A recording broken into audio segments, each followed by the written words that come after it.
10 years, you've gone from buying this farm and other farms, and now you're grazing 600 acres in this area, in this neighborhood. Yeah. So when we first started working on the farm, you know, we definitely saw some soil erosion concerns. There were water quality concerns, and you know, it's a massive difference in a 10-year time frame. 100% grass coverage, you know, lush buffers for water quality improvement and wildlife habitat. You had a plan.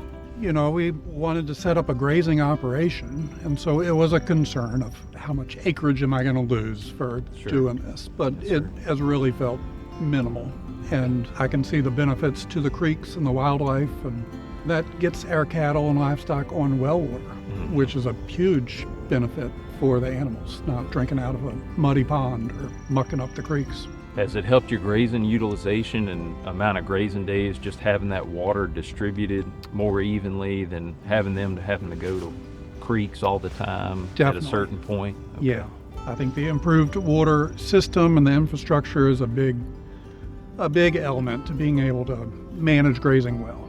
You know, if you were doing continuous grazing, like the whole pasture kind of looks the same, but with rotational grazing, you can really see the difference and the difference that you're making, you know, for the pasture itself. The health of the grasses improve and the nutritional quality of the grass. It's fescue, but it's, you know, it's a nutritious fescue. You can tell that this place is healthy. Animals are healthy, the soil's healthy, and I think that speaks to all the intensive grazing that we're doing. Any advice to folks that are really hesitant on this, Bruce? I mean, you said the benefits far outweigh fencing out your creeks, and that's a lot of hang up for folks. So.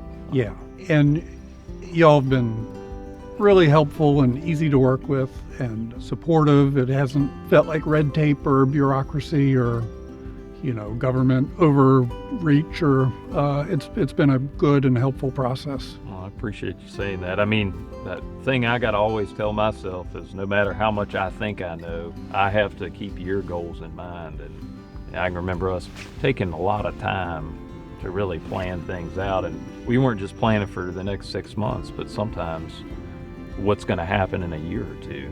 It takes forward thinking and a lot of thought. And for me, I just have to be willing to listen.